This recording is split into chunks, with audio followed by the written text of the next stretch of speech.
अस्सलामुअलैकुम विद्यार्थी मित्रांनो, तुमचं माझी Marathi for Urdu medium school या यूट्यूब चॅनलवर पुन्हा मनपूर्वक स्वागत आहे। विद्यार्थी मित्रांनो, आज आपण या व्हिडिओमध्ये इयत्ता 6व्या वर्गाचे पाठ 4 दोन भाऊ या चित्रकथेचे आज आपण स्पष्टीकरण व स्वाध्याय बघणार आहोत। या चित्रकथेचे लेखक घनश्याम देशमुख आहेत। सबसे पहले बच्चों हम ये देखेंगे कि चित्रकथा मतलब क्या होता है। चित्रकथा हे शब्द दोन शब्द मिळून बनलेले आहे, चित्र आणि कथा। चित्र मतलब पिक्चर्स और कथा मतलब स्टोरी। तो चित्रों की सहायता से समझाई गई या बताई गई कथा यानी कहानी उसे कहते हैं चित्रकथा। आणि या चित्रकथेचे नाव आहे दोन भाऊ मतलब दो भाई। तो इस चित्रकथा में लेखक घनश्याम देशमुख इन्होंने हमें चित्रों के माध्यम से यानी पिक्चर्स के माध्यम से, चित्रों के माध्यम से हमें ये स्टोरी बताई। और ये स्टोरी किसकी है? ये स्टोरी दो भाइयों की है, दोन भावांची आहे। या दोन भावांमधील प्रेम, आपुलकी, जिव्हाळा, ममता या सर्व गुणांचे वर्णन या कथेमध्ये लेखकांनी अगदी सुंदर शब्दात केले आहे। सबसे पहले आप अगर मेरे इस यूट्यूब चैनल माझी मराठी पे फर्स्ट टाइम आए हो तो इस यूट्यूब चैनल को आप सब्सक्राइब कीजिए, मेरे वीडियो को लाइक कीजिए और आप आगे से शेयर भी कर सकते हैं। या व्हिडिओमध्ये आपण या चित्रकथेचे स्पष्टीकरण, संपूर्ण स्पष्टीकरण आणि शेवटी स्वाध्याय बघणार आहोत, मतलब एक्सरसाइज देखने वाले हैं। तो बच्चों, सबसे पहले हम लोग अपनी अपनी मराठी की किताबें निकाल लेते हैं और साथ में एक एक पेंसिल भी निकाल लेते हैं, ताकि जब आपको शब्दार्थ समझाई जाए तो आप किताब में या कॉपी में पेंसिल से नोट कर लेंगे। चला मग पान क्रमांक 9 वर तुम्हाला एक चित्रकथा दिलेली आहे आणि त्या चित्रकथेचं नाव काय आहे? दोन भाऊ। तो बच्चे देख रहे हैं हम लोग कि पेज नंबर 9 पे 1 2 3 4 और पेज नंबर 10 पे यानी पान क्रमांक 10 वर 5 6 7 8 9 चित्र आणि त्यावर आधारित कथा दिलेली आहे। तो शुरुआत करते हैं बच्चों हम अपने इस चित्रकथा का। मैं जब चित्रकथा पढ़ूँ तो आप लोग भी अपने किताब में उंगली रखेंगे, बराबर ध्यान से मेरे शब्दों को सुनेंगे और मन में दोहराएंगे और किताब में उंगली रखेंगे। तर बघा पहिलं चित्र। एका शेतकऱ्याला दोन मुले होती। शेतकऱ्याच्या मृत्यूनंतर दोघांनी जमीन वाटून घेतली व ते दोघे वेगवेगळे राहू लागले। ते जरी वेगळे झाले तरी त्यांचे एकमेकांवर फार प्रेम होते। चलो शब्दार्थ लिख लेते हैं। शेतकरी मतलब होता है बच्चों उर्दू में किसान। मृत्यु म्हणजे इंतकाल। वेगवेगळे मतलब अलग अलग। प्रेम मतलब मोहब्बत, प्यार। एक किसान रहता है, उसको दो मुले यानी दो लड़के रहते हैं। किसान के इंतकाल के बाद वो दोनों लड़के किसान की पूरी ज़मीन आपस में बांट लेते हैं, खेत आपस में बांट लेते हैं और दोनों अलग अलग खेती करते हैं और अलग अलग रहते हैं। अलग अलग होने के बावजूद भी वो दोनों में पहले जैसा ही भाइयों का प्रेम था, मोहब्बत थी। तर एक शेतकरी असतो आणि त्या शेतकऱ्याला दोन मुले असतात। त्या शेतकऱ्याच्या मृत्यूनंतर त्या दोन मुलांनी त्या शेतकऱ्याची जमीन म्हणजे शेते आपापसात वाटून घेतली आणि ते वेगवेगळे राहू लागले। वेगवेगळे होऊन सुद्धा त्यांच्यात तो पहिल्यासारखा प्रेम आणि जिव्हाळा होता। चलिए आगे देखते हैं। शेतातील धान्याची मळणी झाल्यावर दोघांनी धान्य पोत्यांमध्ये भरून वेगवेगळ्या ठिकाणी ठेवले। दुपारी मोठा भाऊ शेतात आला। शब्दार्थ देख लेते हैं। शेत, शेत मतलब खेत। धान्य, धान्य मतलब बच्चों अनाज। पोता, पोता मतलब बोरा जिसमें अनाज स्टोर करते हैं या रखते हैं, आपने देखे होंगे। पोता मतलब बोरा। ठिकान, ठिकान मतलब जगह। दुपारी, दुपारी मतलब दोपहर को। तो अब दोनों भाई अलग अलग अपनी खेती करने लगे और उनकी फसल होने के बाद उन्होंने अनाज निकाला और अनाज निकालने के बाद में दोनों भाइयों ने अपने अपने अनाज के बोरे, अनाज के पोते उन्होंने अपने अलग अलग खेत में रख दिए। और बड़ा भाई जो उन दो भाइयों में से जो, बड़ा मतलब मोठा किंवा थोरला, तो बड़ा भाई खेत में आता है दुपारी, यानी दोपहर को खेत में आता है। तर दोघा भावांनी आपापसात शेती वाटून घेतली आणि दोघांनी आपापली शेती केली। धान्यांची मळणी झाल्यावर त्या दोघांनी धान्यांची पोते आपापल्या वेगवेगळ्या शेतांमध्ये साठवून ठेवली आणि थोरला भाऊ त्या दोघांपैकी जो थोरला होता, थोरला म्हणजे मोठा भाऊ, दुपारी शेतात आला। अब देखते हैं दोपहर खेत में गया बड़ा भाई और बड़ा भाई क्या करता है। चलो देखते चित्रकथा तिसरी। यंदा चांगले पीक झाले, त्याच्या मनात विचार आला, धाकट्याचं अजून लग्न झालं नाही, शेतीचे सर्व श्रम एकट्यालाच करावे लागतात, तेव्हा त्याला आपल्या वाट्यातून काहीतरी दिले पाहिजे। चलो शब्दार्थ देख लेते हैं। यंदा, यंदा मतलब इस साल। पीक, पीक मतलब बच्चों फसल। धाकटा, धाकटा मतलब छोटा, छोटा भाई। और लग्न, लग्न मतलब शादी। और श्रम मतलब मेहनत। तो अब बड़ा भाई यानी थोरला भाऊ खेत में गए और खेत में जाने के बाद वो अनाज के बोरों को देखकर बोलते हैं। देखिए वो चित्र में हमें नज़र आ रहा है वो भाई सोच कर बोल रहे हैं, यानी अपने दिल में दोहरा रहे हो। क्या बोल रहे हैं देखिए, इस साल बहुत अच्छी फसल हुई। और उनके मन में ख्याल आया, क्या ख्याल आया कि छोटे भाई की अभी तक शादी ही नहीं हुई और उसे अकेले ही खेत में मेहनत करना पड़ता है। इसलिए वो सोचने लगे कि क्यों ना मैं अपने हिस्से का कुछ अनाज छोटे भाई को दूं। आता जेव्हा थोरला भाऊ शेतात पोहोचला तर त्यांनी त्या धान्यांच्या पोत्यांना बघितले आणि तो मनात विचार करू लागला की यंदा खूप चांगले पीक झाले आहे आणि जो त्याचा लहान भाऊ म्हणजे धाकटा भाऊ होता त्याचे लग्न झाले नव्हते।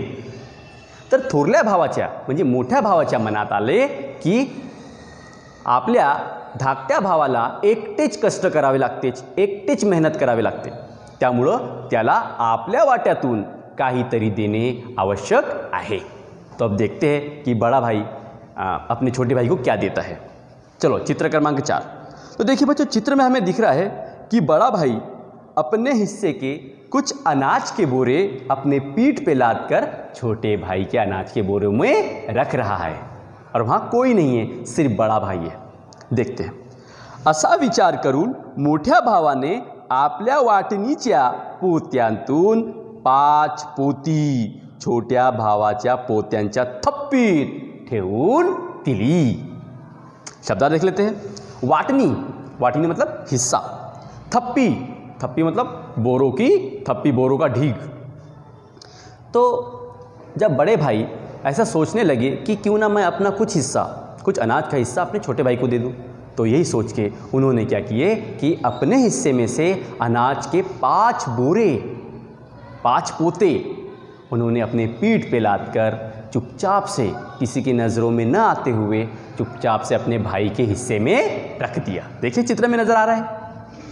तर मोठ्या भावाने विचार केला की आपल्या धाकट्या भावाला काही दिले पाहिजे, तर त्यांनी आपल्या वाटणीतील 5 पोते अन्नधान्यांचे 5 पोते त्यांनी आपल्या पाठीवर लादून धाकट्या भावाच्या पोत्यांच्या थप्पीत नेऊन ठेवले.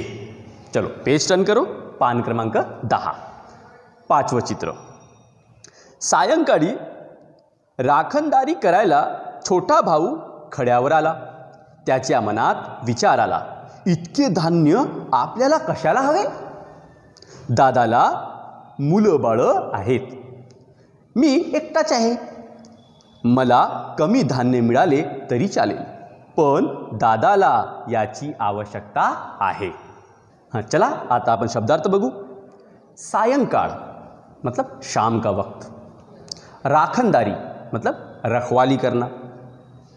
दादा, दादा मराठी में कहते हैं बड़े भाई को. एकटा मतलब अकेला. तो हम देख रहे हैं चित्र में बच्चों कि छोटा भाई शाम को रखवाली करने खेत में आते हैं और आप देख रहे हैं चित्र में कि छोटे भाई के हिस्से में ज़्यादा बोरे दिखाई दे रहे हैं, बहुत सारे पोते दिखाई दे रहे हैं, और बड़े भाई के हिस्से में कम बोरे दिखाई दे रहे हैं. क्यों दिखाई दे रहे होंगे? हाँ, बड़े भाई के हिस्से में कम बोरे क्यों दिखाई दे रहे हैं बताइए? हाँ, कारण धाकट्या भावाला थोरल्या भावाने आपल्या वाट्यातून काही धान्याचे पोते त्याच्या लहान भावाच्या वाट्यात ठेवले होते. तो अब जब शाम को छोटा भाई खेत में रखवाली करने आता है तो देखता क्या है कि उसके अनाज के ढीग में बहुत सारे अनाज के बोरे रखे हुए और बड़े भाई के इसमें कम अनाज के बोरे रखे हैं. तो वो सोचने लगा कि दादा बोले तो बड़े भाई की शादी हो गई है, उनको मुलं बाळं आहेत. मुलं बाळं मतलब बच्चे हैं, औलाद है, और मतलब भाई की फैमिली में ज़्यादा मेंबर्स हैं और मैं अकेला ही हूँ. ऐसा छोटा भाई सोचने लगा. मुझे इतने बोरों की या इतने अनाज की ज़रूरत नहीं है. तो फिर देखते हैं कि छोटा भाई क्या करता है. तर सायंकाळी धाकटा भाऊ राखणदारीला येतो, राखणदारी करण्यासाठी शेतात येतो. तर बघतो काय, तर त्याच्या वाटणीमध्ये अन्नधान्याचे खूप पोते आहेत आणि त्याच्या दादाच्या म्हणजे मोठ्या भावाच्या अन्नधान्याच्या थप्पीमध्ये कमी पोते आहेत. तर तो विचार करू लागला की दादाचे लग्न झालेले आहे, त्यांना मुलं बाळे आहेत, त्यामुळं आपल्याला या इतक्या अन्नधान्याची आवश्यकता नहीं. तो फिर देखते हैं कि छोटा भाई क्या करता है. अब तो देख रहे बच्चे चित्र नंबर 6. तो हम देख रहे हैं चित्र में कि छोटा भाई चुपचाप से किसी को खबर न करते हुए वो अपने पीठ पे लाद कर अपने हिस्से के अनाज के बोरे बड़े भाई के हिस्से में रखता है. देखिए, असा विचार करून छोट्या भावाने आपल्या वाटणीच्या पोत्यांमधून 5 पोती मोठ्या भावाच्या पोत्यांच्या थप्पीत ठेवून दिली. तर छोट्या भावाने काय केले की आपल्या धान्याच्या पोत्यांच्या थप्पीतून 5 धान्यांची पोती त्याने मोठ्या भावाच्या पोत्यांच्या थप्पीत नेऊन गुपचूप ठेवले. चला आता बघू चित्र क्रमांक 7. दुसऱ्या दिवशी खड्यावर जाऊन दोघेही पाहतात, तो दोघांची पोती पूर्वी इतकीच. माझी पोती पूर्वी इतकीच वाढली कशी? त्यांच्या मनात प्रश्न पड़ला. अब दोनों भाई अगले दिन खेत में पहुंचते और दोनों देखते हैं कि अरे हमारे अनाज के बोरे पूर्वी इतकेच मतलब पहले के इतने ही, पहले के जैसे के वैसे हो गए हैं. तो दोनों के मन में सवाल आया कि हमने तो आपस में भाइयों के इसमें मैं बड़े भाई सोचने लगा कि मैंने छोटे भाई के हिस्से में अनाज रखा था और छोटा भाई सोचने लगा कि मैंने बड़े भाई के हिस्से में अनाज रखा था. तो ये में हम दोनों के बोरे बराबर कैसे हो गए? हाँ, कैसे हो गए बच्चों बताओ? हाँ, क्योंकि दोनों ने आपस में एक दूसरे को दे दिए थे, किसी को खबर किए बगैर. आता बघू चित्र क्रमांक 8. नंतर दोघांनी एकमेकांकडे चौकशी केली. खरी हकीकत समजतात दोघांनाही गहिवरून आले। चला शब्दार्थ देख लेते हैं। चौकशी करणे मतलब पूछताछ करना। तर चौकशी करणे हे एक वाक्प्रचार आहे।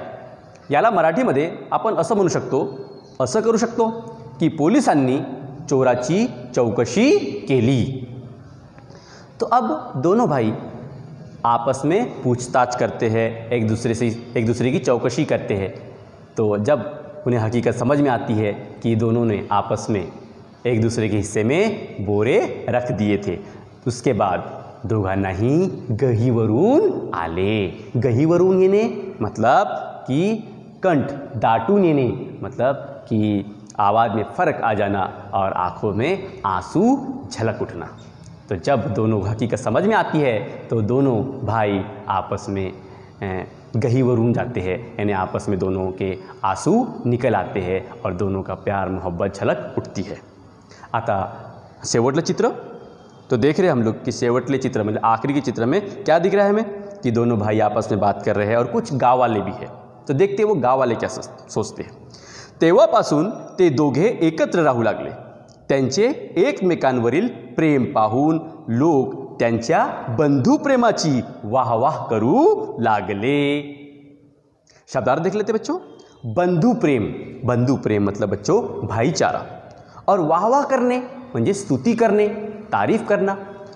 और उसके बाद से दोनों भाई आपस में मिलजुल कर रहने लगे और पूरे गांव वाले उनके भाईचारे के यानी उनके म्हणजे त्यांच्या बंधुप्रेमाचे उदाहरण देऊ लागले आणि त्यांची खूप वाहवाह करू लागले, स्तुति करू लागले। तो बच्चों कितनी अच्छी चित्रकथा घनश्याम देशमुख इन्होंने लिखी है। इस चित्रकथा से हमें क्या बोध होता है कि हमने अपने भाइयों से बहुत ही प्रेम, मोहब्बत, जिवाड़ा, ममता और लगाव से रहना चाहिए। उनके साथ झगड़ा नहीं करना चाहिए। अपने भाइयों से प्रेम मोहब्बत करना चाहिए। आता आपण बघू या पाठावर म्हणजे या चित्रकथेवर आधारित स्वाध्याय म्हणजे एक्सरसाइज। तो बच्चों देख रहे हैं हम लोग कि पान क्रमांक 11 वर काही प्रश्न दिलेले आहेत। तो मैं प्रश्न पढ़ रहा हूँ और उत्तर भी समझा जा रहा हूँ। तो आप देखिए स्क्रीन के ऊपर आपके प्रश्न उत्तर आ गए हैं। आप इसका स्क्रीनशॉट लेकर आप अपने कॉपी में अच्छे हस्ताक्षर से म्हणजे सुंदर हस्ताक्षराने तुम्ही लिहून काढू शकता। प्रश्न क्रमांक 1, मोठ्या भावाने आपल्या वाटणीतील 5 पोती छोट्या भावाला का दिली? मोठ्या भावाने यानी बड़े भाई ने अपने हिस्से के 5 बोरे छोटे भाई को क्यों दिए? हाँ बताइए क्यों दिए?